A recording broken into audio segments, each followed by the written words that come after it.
I am always happy to talk to my man Carl Ja. The reason why I hit you up, I was fascinated. Look, I have been fascinated by what has been taking place in South Korea. And recently, the defense minister, former defense minister, because he resigned, tried to hang himself with his underwear when he realized he was going to be arrested formally. Now, the president's office has been raided. So he has been forbidden to leave the country, the president that basically enacted the dictatorship for 4 hours. Um, but what it boils down to, though, he's breaking the law. I mean, for one, he didn't necessarily have arguing that the opposition is powered by North Korea. And so I need to declare dictatorship to preserve democracy. It's just outrageous, right? On top of that, I am not, I am of mind that he didn't make this choice by himself. And what I mean by that, I strongly suspect that Donald Trump coming into office and this notion of what Trump may do is creating certain eddies around the globe, especially in regards to US clients. But give me your take on this very specific topic, though. What is your take on the South Korean thing? And do you think they're going to end up prosecuting the president of South Korea? Well, let me tell you, Jamar, the details are now slowly coming out. Is even crazier than we initially thought. You know, when the farcical coup ended, the ruling party of the President Yoon said, "Oh, this guy, he was just lonely. That's why, you know, apparently the cure for male loneliness is to launch a self-coup." Of course, nobody bought that, and the investigation revealed pretty shocking truth. You know, you already mentioned about the general who's about to kill himself. So apparently, the plan was to create a situation where there will be a military emergency on the Korean Peninsula. So they will justify to declare martial law. So initially, their initial plan was actually to provoke attack from North Korea. Yes, you heard that right. The original plan was to actually provoke an attack from North Korea. So to do that, the South Korean military actually flew several drones to Pyongyang, the capital of North Korea, to spread propaganda flyers in hope to provoke some reaction from North Korea. So then they can militarily justify the martial law. But North Korean leadership didn't take the bite. And so that's why they have to fall back to the plan. They're just going to declare martial law. And so this lead me to believe that there's no way that U.S. was not involved, because according to bilateral treaty between U.S. and South Korea, in time of war, U.S. assumes operational control of the South Korean military. So there's no way that South Korean military is going to go on its own and say, let's provoke a conflict with North Korea, because there's no way they would not have done that without informing the U.S. Hey, we're about to do this. Please have our back in case North Korea attacks. Which also explains the radio silence during the whole time when the coup was taking place. There was zero pip from any of the Western leaders, including the United States, to condemn the South Korean president for basically choking off the South Korean democracy. There was none of that. They only made a statement after this. It looks the South coup failed, and then U.S. embassy in South Korea finally said, "Oh, we're glad about the President Yoon's decision to call off the martial law." But there was a long period of radio silence when none of the Western leaders who are champion of human rights and democracy and freedom has said anything about what the South Korean president was doing. And the plan for the South of the coup was to arrest the opposition leader, Lee Jae-myung, then it round up all the oppositional party in the parliament. More detail coming up, how more shocking it is. I mean, at this point, I'm 100% sure U.S. is informed. I mean, if weren't part of the planning, but they gotta be at least be informed. They knew what was going on. When this first happened, I said to myself, when Donald Trump was coming into office, one of the things that he was doing was making peace with North Korea. It is pretty coincidental that on a random, Tuesday or something, that he just declares martial law just out the blue. And it's like, okay, well, that's weird. Why is he doing that? And, as you pointed out, this is a puppet of the US. How would they not know? It's very bizarre. This president has been obsequious to the US, from my understanding, to an insane degree. And so it's like, would he really go through this without, like you said, either alerting the US or being given assurances that we would have his back if he did go through with it? I just think it's if you look at what's happening in Romania right now, if you look at what's happening in Romania, in Georgia, like these are pressures on governments that are either Eurosceptic or moving in a particular direction that they don't particularly like. It is very coincidental that they're trying to overthrow those governments also. Like, all of this stuff seems to be happening at the exact same time. It just looks very dodgy to me. Can they prosecute him? Can they take him out of office or the presidency? I don't know how South Korea laws work in regards to the presidency. Well, the parliament convened, they hold an impeachment of the president, but Right. the impeachment vote failed. And so now the South Korean newspaper published photo of all the lawmakers who voted against the impeachment of the president, and so like everybody is looking into their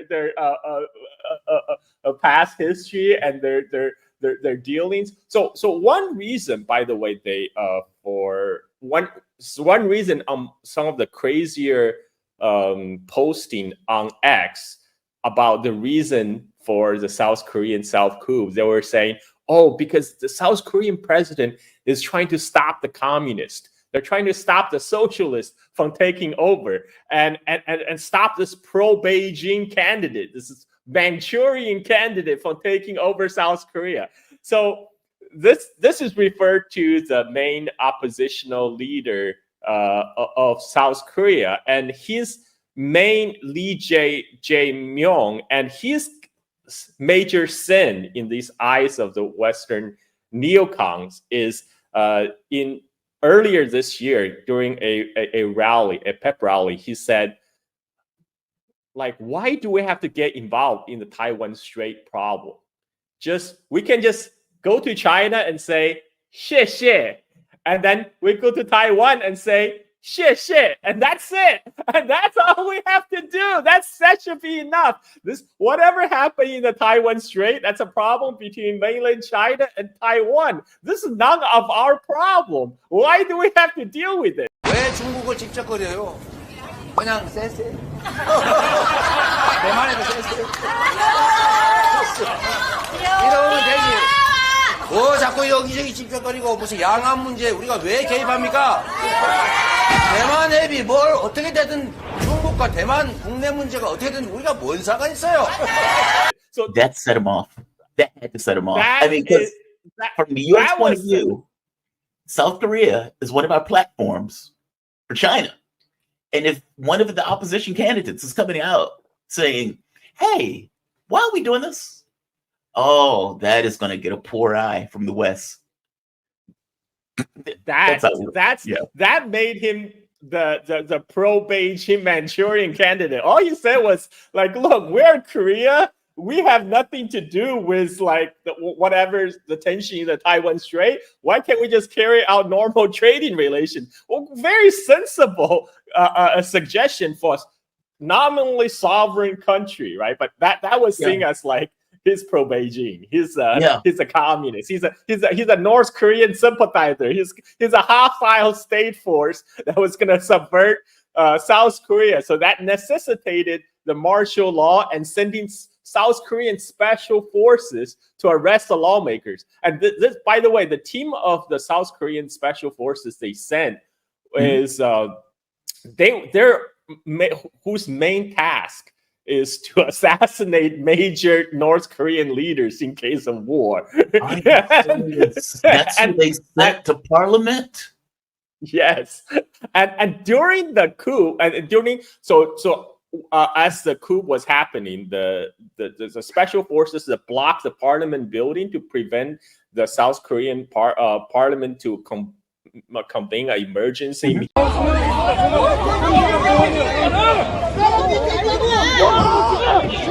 Meeting to call off the coup, and during that time, while the lawmakers were being blocked, so the South Korean President Yoon sent a direct message to the military at the scene of National Assembly. He said, "They don't have quorum yet. Get in there and drag them out." And so, but I mean, credit to the South Korean lawmakers. They actually climb over the fence to get inside the building. Oh man, they were doing God's work that night. I swear. Yeah. Props for their athleticism and the defense of South Korean democracy. These are like 60-year-old men. They're clapping over stuff. Yeah, I was impressed. I mean, I was legitimately impressed. I mean, because a coup happens. All right. It's supposed to go to parliament, from my understanding, and correct me if I'm wrong. Parliament is supposed to be able to get a say, a yay or nay, on whether or not the martial law goes through. The president explicitly forbade parliament from assembling, which is just outrageous, right? That is literally going against the law in and of itself. And South Korea, the public and the politicians immediately went into action. Like full stop, went into action. As you said, jumping over people, getting into parliament, like streaming to the parliamentary building, holding back the military from getting in. You saw all these people with cameras and everything else. I mean, just a shocking scene.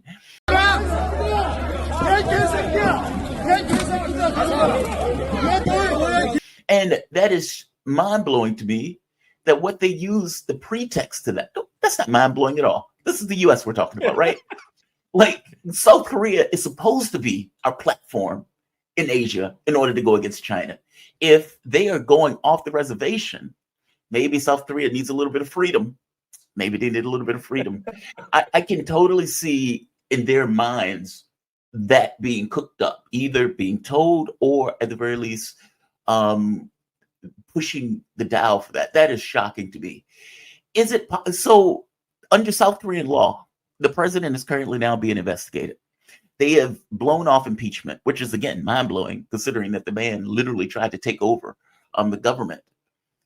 What now? Remember all the reaction from the U.S. press about January 6th. Mm-hmm. now look at what they say about South Korea, which is like nothing. There's like, we have nothing to comment. We don't know anything. We were surprised just as you are. This is much more serious than January 6th, by the way. They had special military trained to assassinate North Korean leaders, to drag out lawmakers from the National Assembly. Apparently, the initial preparation for the coup was started back in 2023. The military held exercise they compiled an operational menu for what they do under martial law situation.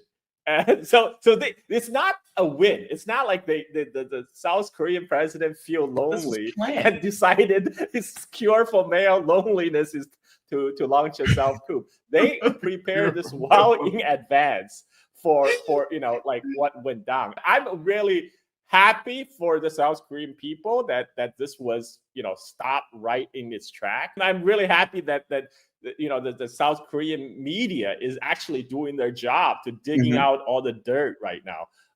So props to them for that. And they were involved. I mean, the media was going to be shut down. I mean, they were literally under the martial law edict, so they themselves would have been under, managed. So yeah, they have a dog in this hunt, right? Like, if they want to be able to remain relatively free, they better be against this. They better be against it. By the way, are they still sleeping in the parliamentary buildings? From my understanding, after this happened, they were so worried that there was going to be martial law again that they were staying in the building. Well, yeah, that night was pretty tense. And it turns out the plan for Coup was actually calling for 2 more units of special forces outside of Seoul to come into the capital on the second day of the martial law to back up the first unit that surrounded the parliament building. So the parliamentary meeting convened that night, put a stop to that. I mean, this was just in time. This was how close the coup come to being a success. Is these very brave lawmakers, they climb over the building, they live stream it on the internet, so everybody in South Korea saw what was happening, and then they annulled the martial law by the president. I'm laughing now, but back then that was very serious for the South Korean people. I was freaked out. I mean, it sounds weird for me to say I'm freaked out about something that's happening on the other side of the world, but the notion that the country devolves into a dictatorship right before our eyes is pretty mind-blowing. And then my first thought too was, are they going to shoot cops, or are they going to shoot protesters? Like, are they going to shoot congressmen or lawmen? Like, how far are they willing to go with this? I mean, they were good. From my point of view, it was going to devolve into a civil war. Like, if the cops decide, well, I don't want to shoot South Koreans. If the military decide, I don't want to shoot South Koreans. Okay, well, you have a civil war on your hands, right? Like, it could have turned extraordinarily bad. I'm just blown away that the cure for male loneliness is a dictatorship. Who the hell knew? Who knew? I mean, we could have been solving so many issues with incels and whatnot. If it wasn't for the South Korean auto coup, nobody in the U.S. is even aware that President Yoon is immensely unpopular in South Korea. I mean, his like approval rating is like 13% or something like that, and this is why he's launching the self coup. The only thing we know is he went to the White House and sang American Pie to Biden. We know this is one of your favorite songs, American Pie. Well, we wanted to hear you sing it.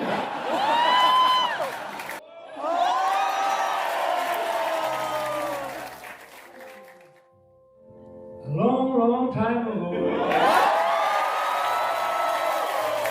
I still remember how the music used to make me smile.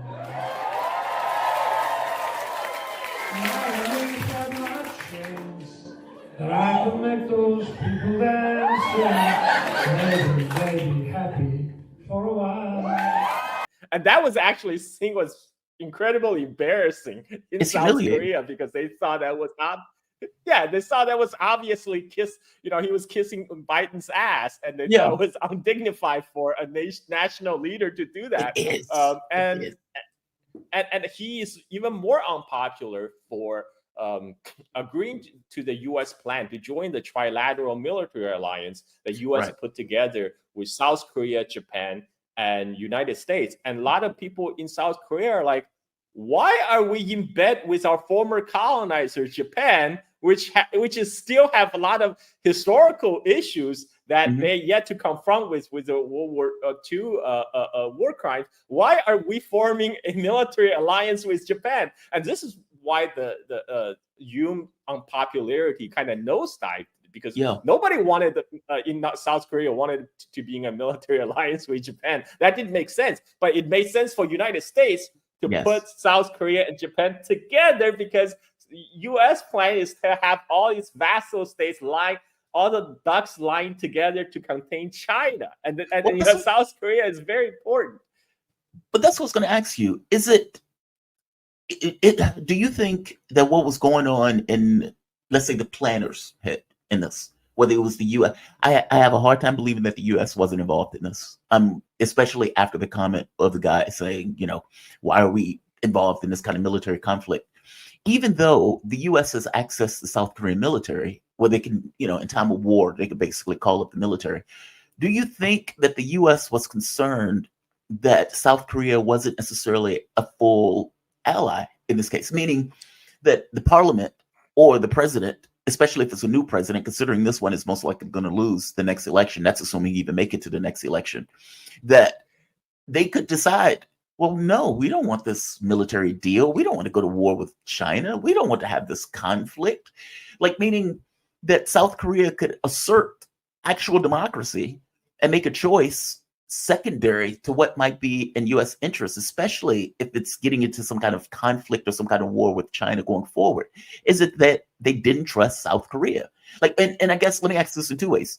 Is it that they didn't trust South Korea, A, and B, they were concerned that Donald Trump would try to make peace with North Korea? I mean, U.S. has always been annoyed with the South Korean public sentiment about not military allying themselves with Japan, like because the trilateral military alliance U.S. put together between U.S., Japan, and South Korea, that's like the U.S. project for a long time. And they were really upset that how dare you Koreans let your historical memories get into the way, how dare you to let your feelings get into the way of our grand strategy to contain China.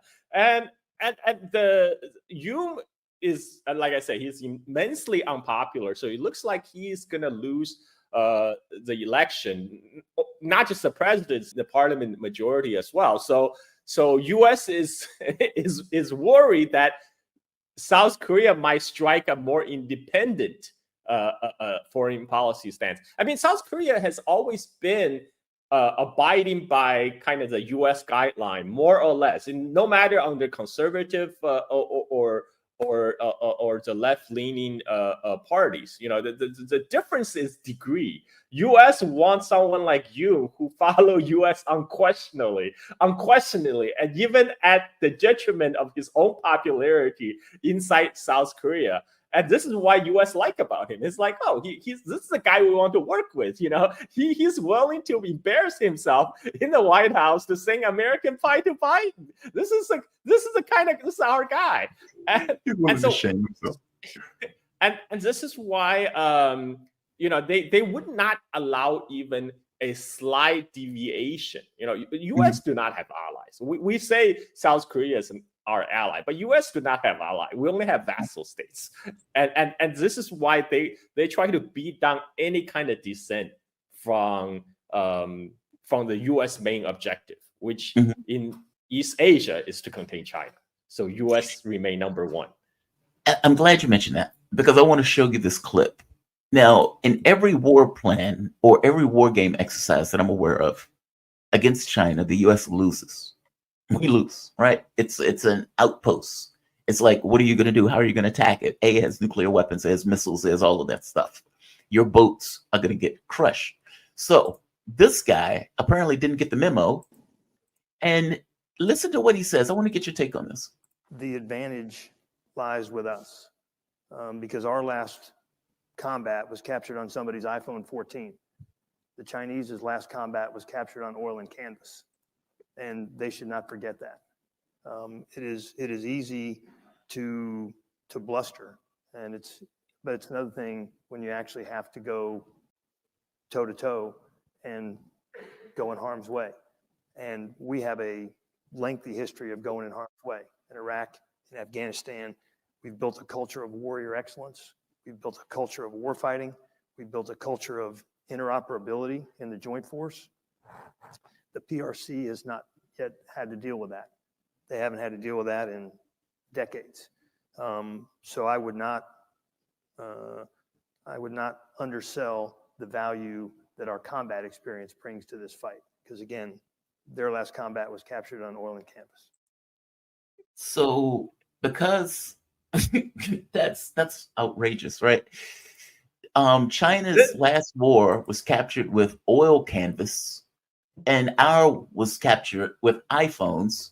And because we go to war constantly in all of these failing campaigns, I mean, we ran with our tail between our legs in Afghanistan. Iraq was a dumpster fire, to put it mildly, even though we still occupy it.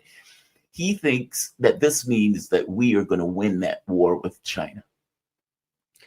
I mean, China still have photographs from the Korean War. They still have photographs of the Chosin Reservoir when Chinese army is escorting the rows of American POWs. But you know what? He's right. China do not have decades of experience bombing weddings, shooting up women and children at checkpoints. I mean, U.S. have racked up a lot of experience shooting cowherders in Afghanistan and Iraq, and then he's also right. The last U.S. combat experience was captured with iPhone at Kabul airport when U.S. turned the tail and ran. And so there's a lot of people are keep on talking. Oh, U.S. have so much combat experience. Well, what was the last major war the U.S. has won? I mean, the U.S. right now can't even deal with Houthi. U.S. Navy, U.S. naval officer was quoted on air saying, "This is the most important naval engagement we have been involved in since World War II." He's talking about U.S. operation in the Red Sea. And then you have people posting like, oh, they're about to find out why we Americans don't have health care. Well, Houthis never find out why U.S. don't have health care. Because right now Yemen is a major naval power, apparently, because they're redirecting a huge chunk of the world marine traffic around the Horn of Africa right now. And all the U.S. Service fleet got the hell out of Red Sea, and they went to see either Mediterranean or Persian Gulf, and they expect to somehow be able to take on China. I mean, he talked about bluster. The only one that's blustering is himself, but in the Washington bubble, unfortunately, a lot of the people in the leadership position in the Pentagon, unfortunately, think just like this guy. He thinks, okay, we have all these experience. You know, what experience? You're fighting. You have not fought a peer competitor since forever. Since forever. And the last time U.S. and China went to toe didn't really work out very nicely. North Korea, for U.S. The Korean War. Chinese army pushed the U.S. Forces from Yalu River all the way back to Seoul. So I don't know what he's talking about, but people have a lot of conviction that somehow shooting people at checkpoints in Baghdad equates to some kind of a I mean, if anything, Ukraine war have shown us modern war in 21st century is nothing like these guys have seen before. Yeah, it's different. If anything, it's the Russians that have real combat experience in the 21st century war fighting against a peer military. U.S. don't have that. And if you look at, they said, oh, we gave Ukraine all this NATO equipment. We gave them all this NATO training. What happened? They got pulverized. They got pulverized by the Russian military. And if anything, these Ukrainians fighting in Ukraine, they have more combat experience than the American military, that going against Russians head to toe. So this is ridiculous. This is just crazy talk. You know what's wild about that? When the U.S. kept telling Ukraine, well, you need to use this type of military exercise. What do they say? Combined arms warfare. You must use combined armed warfare. And Ukrainians were like, this doesn't work in this battlefield. And, I think your point is right. I mean, it's one thing if you're shooting, like Iraq was not a peer competitor. Afghanistan clearly was not a peer competitor. You flying drones over a country and shooting people, civilians, it's not the same thing, right? This war would end up most likely being a nuclear war. And like that level of bluster is terrifying to me. Carl, I'm going to have to close it. Man, thank you for this. Like I said, I always learn something every time we talk. Thank you for the breakdown of what's going on in South Korea, man. Carl Jha, he's host of Silk and Steel podcasts focused on China and surrounding regions and their history, culture, and politics. You can follow Carl on Twitter at Carl Jha. Follow their podcasts on Twitter at Steel Silk In, and subscribe to and support their podcasts on patreon.com at Silk and Steel. Thank you, my man. I appreciate this, Carl. Thank you. Thank you, Oh, Jamar. excellent.